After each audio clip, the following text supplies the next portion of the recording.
Obrigado pelo convite, como dizendo. Então, a minha missão hoje aqui é falar um pouquinho sobre testes genéticos para melanoma e sarcoma. Fiz a V1 da aula ali para a clínica, para a oncologia. Fiz a V2 aqui para vocês. Acho que a gente conflito de interesse. O que a gente vê é que realmente patologia, do jeito que oncologia e genética não conseguem mais se dissociar, o reflexo disso é que patologia e genética também não conseguem mais se dissociar. E o tempo para cá a gente nem pensa mais em diagnosticar, nem tratar, guiar tratamento de diversos tumores, como uns de uso mais específico, como pulmão, melanoma, sarcoma um pouco menos, mas bem para diagnóstico, que a gente vai falar aqui um pouquinho para frente, mama, sem fazer um teste genético reflexo ou já em paralelo durante o diagnóstico inicial. Uma adaptação não pequena tá? Então acho que realmente todo patologista, a tendência hoje em dia é entender um pouco mais de genética e às vezes colocar um serviço associado e trabalhar um pouco também com biologia molecular. Obviamente que todo trabalho de genética começa com a peça inicial, a gente fala testes somáticos, eu vou ter 2 slides no final, se der tempo, sobre testes germinativos, mas eu estou falando de uma peça que tem que começar com um bom material, bem fixado, formal tamponado. A gente tem que lembrar, não pode ter mais um serviço hoje em dia que não usa formal tamponado. Todo mundo precisa de RNA, todo mundo precisa de DNA para fazer teste, fazer fiche, fazer o uso de formal não tamponado dificulta muito esse processo posteriormente, principalmente quando o tempo vai passando e a peça está arquivada. Tá? E a gente obviamente tem que ter a avaliação do patologista, avaliar a área tumoral, a gente macro disseca rotineiramente a área depois de demarcar o conteúdo, extrai o que você quiser, DNA, RNA, geralmente hoje em dia se faz sequenciamento, vou discutir isso, sequenciamento de segunda geração, fiche ou o que seja, analisa e dá um laudo. Tá? E o que a gente está lembrando é que a maioria dessas alterações que a gente vê como em melanoma, ele está avaliando DNA extraído do tumor. E lembrando que o DNA, numa estrutura gênica, você tem a parte que codifica a proteína, que são os exons, você tem as partes intrônicas, que são regulatórias, influenciam a forma que o DNA é cortado e colado no final, para fazer uma proteína, um RNA mensageiro maduro e uma proteína. A maioria dessas mutações são em regiões exônicas, em BRCA, em alguns outros genes, você tem mutações intrônicas. A gente pode ter vários sabores de mutação. Você lembra que cada trinca de base nitrogenada de DNA codifica um aminoácido no RNA transportador. Então, se você trocar uma letra só, que é o mais comum, como em BRAF, V600E, você tem uma troca de uma base, trocando uma valina por um ácido glutâmico naquela posição. E pode alterar a função, a troca de um aminoácido, claro. Ou você pode ter a perda de uma trinca inteira, por exemplo, com deleção em frame, ou inserção de uma trinca inteira, com inserção em frame. Ou se você pensar, você pode ter também uma perda ou um ganho de uma ou duas bases. Se você perder uma base, por exemplo, tudo que estava mais para frente vai andar para a esquerda, feito aqui, o dog, o G, acabou, e você começou a emendar, o D saiu, e você começou a emendar, e cada trinca é diferente da original. Isso se chama inserção ou deleção, com perda do quadro de leitura. Tá? Além disso, tem mais sabores de mutação que a gente tem que detectar em alguns casos. Você pode ter inversão, que é a troca da posição. Você pode ter duplicação de segmentos cromossômicos. E você pode ter translocações, com eventos de fusão, que é o que a gente vê muito, por exemplo, nos sarcomas, e ajuda no diagnóstico, pode ajudar no diagnóstico. E a gente vê em pulmão bastante, ALK, ROSU, MET, que é usado como guia terapia. Tá? Então, cada subtipo desse aqui, boa parte deles pode ser diagnosticado com sequenciamento de DNA, mas esses eventos maiores, estruturais, você tem que ter técnicas especiais. Uma técnica não consegue cobrir todo tipo de alteração. Tá?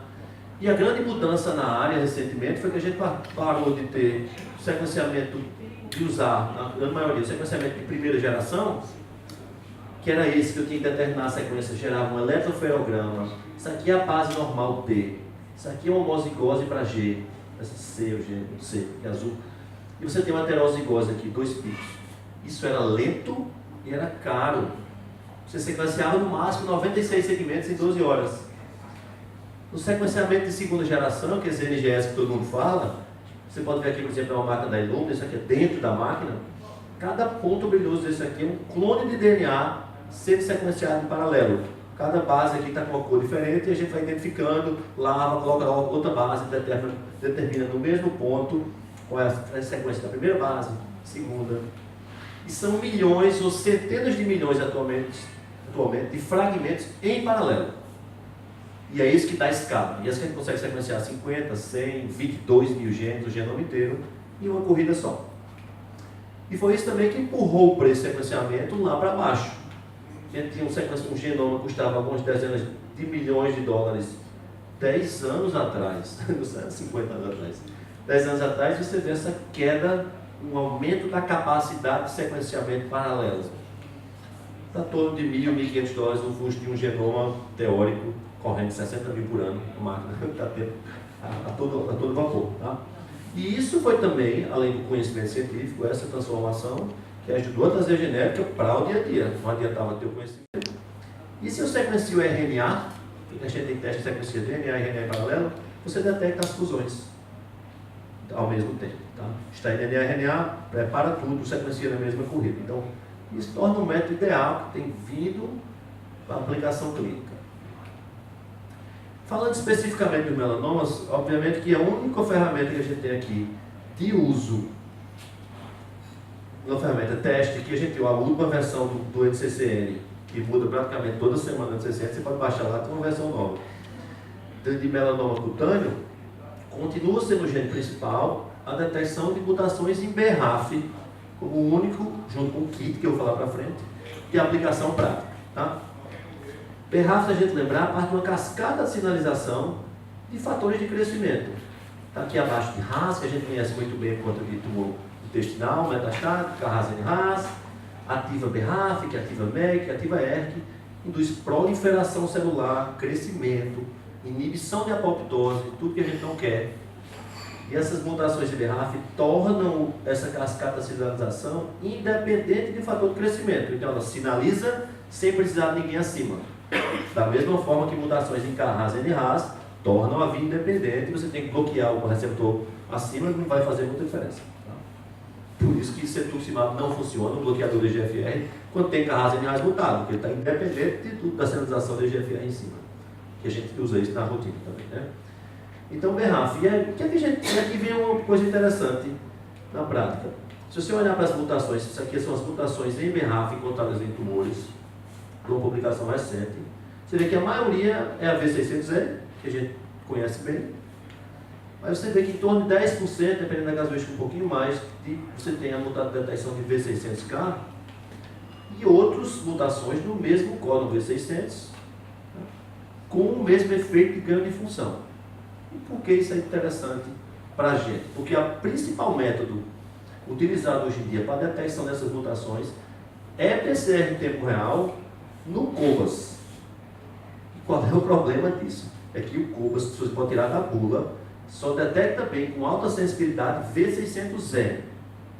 Ele coloca na bula também que detecta V600E2, que é outra trinca que muda para o mesmo aminoácido, e V600K, mas se você olhar de perto os números, a sensibilidade para V600K, em vez de 98%, cai para 60% de sensibilidade. Ou seja, você pode perder, não detectar 5 a 10% das mutações usando o método aprovado pela FDA.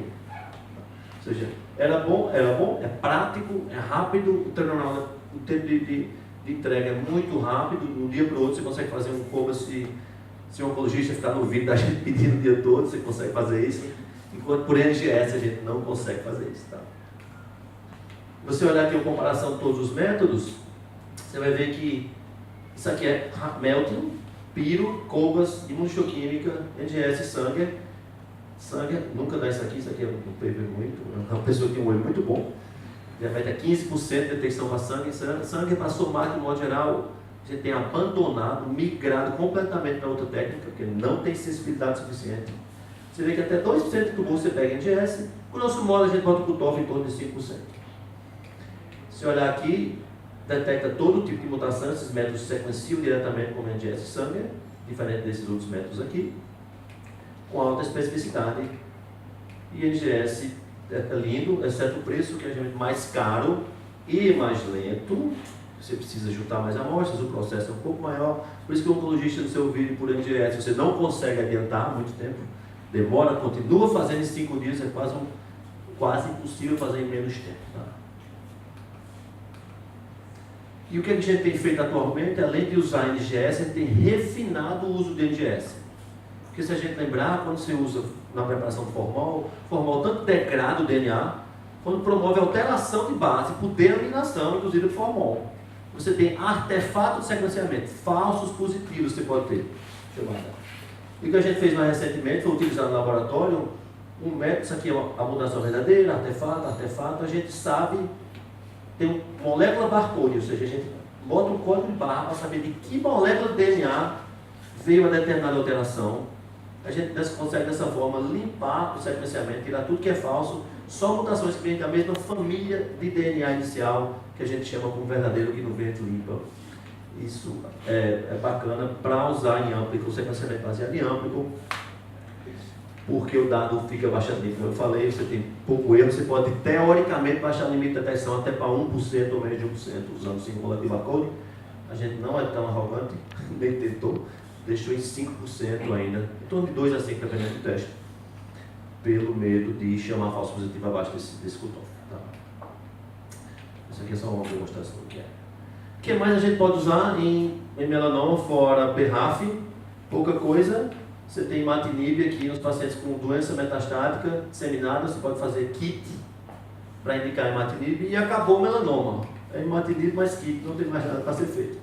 Se a gente olhar aqui, dos melanomas de modo geral, BRAF é o mais prevalente e kit está aqui com 6 a 8%. A gente vê NRAS, mas não tem implicação prática nenhuma dessas outras mutações, prático mesmo, só BRAF e kit.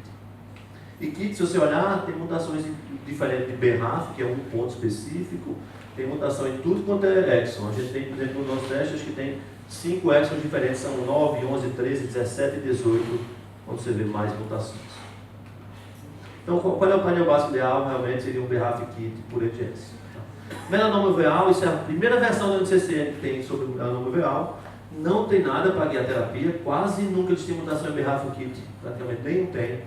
Mas tem um monte de mutação que auxiliam na estratificação de risco, tá? E vão guiar a forma que é feita a vigilância posterior. Um monte, várias, que ninguém tem implementado na clínica, que eu conheço que ainda ninguém tem, isso acabou de sair, ainda não tem na prática. Mas, como não tem implicação prognóstica ainda, acho que vai ter pouca pressão para implementação, mas deve chegar em algum tempo. E sarcomas? Tá? Sarcoma, para guiar diagnóstico, prognóstico, o tratamento, desculpe, com BRAF kit, não há. Certo? Não há alvo específico aprovado para sarcomas. O que tem no sarcoma, acho que Renê já mencionou várias vezes durante a apresentação dela, foi que tem várias fusões ou mutações que ajudam na abordagem diagnóstica. E a tabela é bem extensa. Se você olhar, essa aqui é um pedaço, essa aqui é outro pedaço, amplificação, fusões, um monte de coisa. Mais fusões aqui, então a lista não é pequena de possíveis fusões que podem auxiliar no diagnóstico. Obviamente tem umas mais comuns, tá? Por exemplo, essa fusão, sarcoma de Ewing e outras aqui, e uma abordagem que a gente fez para isso, para tentar fazer o diagnóstico, foi René que ficou dizendo, a gente tem que implementar espanhol, acabou de chegar, René, você contou? Chegou, vai começar a validação agora, que é um painel da Archer, que a gente vê 26 fusões de 26 genes diferentes, ao mesmo tempo com a mesma amostra, usando 10 nanogramas, ou seja, provavelmente vai ser 3 fatias de 5 ou 5 fatias de 5 micrômetros, dependendo de como a gente já tem muito sarcoma, já feito pulmão, que a gente fica ali naquela miséria, com aquela viagem desse tamanho, contando as migalhas para tentar fazer, sarcoma geralmente é bem melhor. Então acabou de chegar o painel, a gente vai implementar, não tem tudo, mas a gente viu que tem várias, assim, vai dar uma ajuda diagnóstica em vários daqueles sarcomas. Tá? Daqui a pouco, acabou de chegar, vai começar a validação, o René vai me dar uma outra amostra lá para poder começar a brincadeira. Né?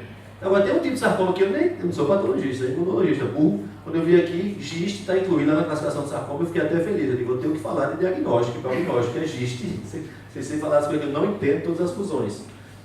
E GIST realmente, nesse tipo específico de tumor, você vê que tem que testar obrigatoriamente como em melanoma metastático estágio 3 diante do médico, tem que ter um teste reflexo, pelo menos 2 genes, KIT, que a gente já falou antes, e PDGFR-alfa.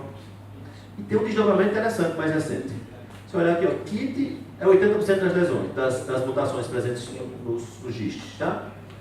PDGF, 5%. Mas tem em torno de 15% dos pacientes que não têm mutação em nenhum dos 2 genes. E as informações mais recentes desse ano, do ano passado, foi que mostrou nesse gráfico, que é um terror. Não sei como alguém bota isso no paper, isso aqui tem que passar 2 dias olhando para saber o que é. Mas só para você ver aqui, isso aqui são as mutações só negativos, só casos negativos, eles têm um N de 90 e poucos. Esses aqui, todos essa fatia aqui, ó, colorida, a faixa D, é que tem mutação em SDH. Tá? E o follow-up disso aqui, ou seja, todos esses negativos fizeram imunohistoquímica para SDH, como teste reflexo. Todos esses aqui perderam a expressão de SDH, então, e alguns têm mutação germinativa, outros não têm. Ou seja, na prática hoje em dia, esses aqui, os que não têm perda de SDH, tem mutação em um bando de outros genes, NF1 de neurofibromatose, CDR, FERRAF, FEARID, outros candidatos. Tá? Mas a mensagem principal aqui foi: se for KIT e PDGF selvagem, faça um follow-up por imunohistoquímica para SDH. Se o SDH for positivo, se tiver ausência de expressão de SDH, pode sugerir que o paciente tem uma síndrome de Carli-Stratax, que dá, além de giste, paraganglioma. E a sugestão é fazer um teste germinativo para descartar que isso é uma alteração somática, só no tumor, ou se vem de berço e vai aumentar os riscos do paciente. Tá? Aqui é um slide só para mostrar que KIT também, como eu falei antes, tem mutação em vários lugares. PDGF também, a gente, no nosso teste inclui 5, inclui acho que 22 exons diferentes de PDGF, para ver se acha, ou que tiver a mutação a gente vai poder encontrar. Então, qual é o fluxo de giste mais moderno? Seria PDGF KIT, tá? Se for negativo, selvagem, seguir com imunohistoquímico para SDH. Se houver perda de expressão, fazer uma sugestão de teste para descartar a síndrome de Carli-Stratax por avaliação germinativa de SDH A, B, C ou D. São os 4 genes que levam a perda, A e B mais comuns, e aí C e D os menos comuns. Tá? Acho que isso seria uma abordagem legal, mas talvez os laudos, né, de vocês de patologia, para incorporar também. Como a gente no Brasil não tem teste reflexo, que nos Estados Unidos se faz e se paga, a gente tem que voltar, mandar sugerir, pedir uma nova solicitação, seria uma boa sugestão no laudo. Tá? Então, 2 slides finais, tem mais 2 minutinhos para acabar.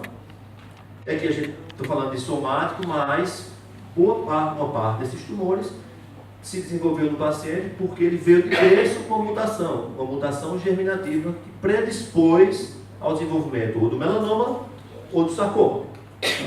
Se você olhar para melanoma, 10 a 15% dos pacientes com melanoma têm uma história de melanoma familiar, melanoma na família, ou tem muitos melanomas. Ou que tem 3 ou mais melanomas invasivos, você diz como melanoma com múltiplos tumores. Se tiver uma história também mais complexa, envolvendo melanomas, pâncreas e astocitomas, seja nele ou seja na família, você também suspeita. E os genes mais comumente envolvidos estão aqui, o principal de todos, que todo mundo conhece, é o CDKN2, ciclina quinase, CDK4 também. Você vê que a lista vai sempre crescendo de síndromes genéticas com um aumento de risco de melanoma. E por isso que a gente na prática bota tudo no painel só. O INNF1, que aumenta o risco de uveal, tá? E BAP1 também, que é a forma de melanoma uveal familiar. Tá? Então, na prática você faz um painel investigador, fazendo picadinho. Sarcomas tem várias síndromes, eu vou falar 4 delas só. Alguém falou aqui também, acho que a Renê falou já em Costello, falou em Nuna, e Livralmene é a principal delas. Você tem mutação em TP53, você tem sarcoma, você tem tumor de mama, você tem carcinoma adenocortical, uma criancinha tem que levantar bandeiras emergentes, carcinoma adenocortical. Doutor, lembre, pelo amor de Deus, fazer TP53, principalmente se for do sul e sudeste, que tem uma mutação fundadora no Brasil. Não sei se vocês sabem disso, mas a frequência é bem maior de mutação de TP53 no sul e sudeste do Brasil. Teve alguém que chegou e disseminou na região R377H, então você tem que lembrar disso, esses tumores. Você tem tumor de mama, 60 vezes mais fazer tumor de mama do que a população geral. Eles fazem tumor sistema nervoso central, fazem leucemias. Tá? E 12 a 21% fazem um sarcoma células de partes moles durante a sua vida, ou seja, um número bastante razoável, e pode começar pelo sarcoma como primeira manifestação. Tá? como pode começar por mama, principalmente abaixo de 35 anos de idade. O segundo que a gente geralmente não lembra da associação é com polipose adenomatosa familiar, quando você tem mutação em APC, mas você pode ter artrite de carne, onde você tem osteoma, cisto de pele, e aqui os tumores desmoides. É outro onde você pode fazer avaliação genética. Falei já desse diagnóstico de carne estratax, onde você tem perda de uma das SDHs, pode ser D, esqueci do D aqui, e você tem giste e paraganglioma. Ou seja, se você lembrar e fizer a sugestão e fizer um diagnóstico germinativo, vai ficar em triagem para paragânglio, ad eterno.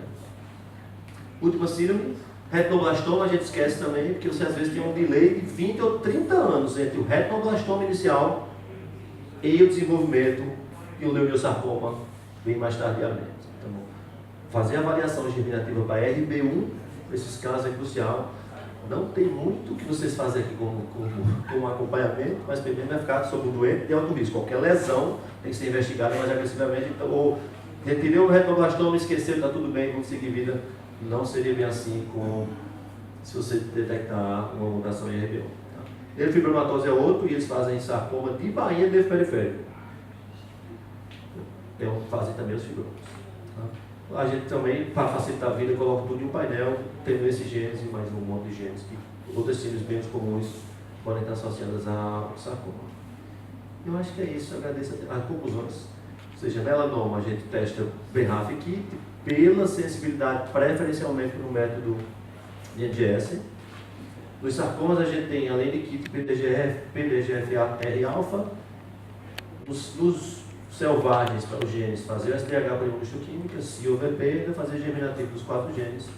E nos outros sarcomas não GIST, fazer as fusões, a gente pode incorporar as fusões, né, com ferramenta de auxílio diagnóstico nessas situações. Então, lembrando, para quem vai implementar métodos moleculares, acabou de ser publicada, eu, Gustavo e o Nelson Gaburo fizemos uma lista de diagnóstico molecular para quem tem um laboratório PALC, com acreditação PALC, acabou de ser publicado, e a gente incorporou agora elementos para auditoria específicos para a NGS, porque a antiga lista só era sangue e técnicas antigas, a gente botou especificamente como avaliar a informática, como fazer validação, o que é que tem que guardar, tá, de arquivos. Então, assim, a lista que deve ser começar a auditar os laboratórios de biologia molecular vai ser essa a partir do ano de 2019. Eu acredito que a próxima vez vai começar a fazer esse tipo de avaliação. Com isso eu termino. Obrigado pela atenção de vocês.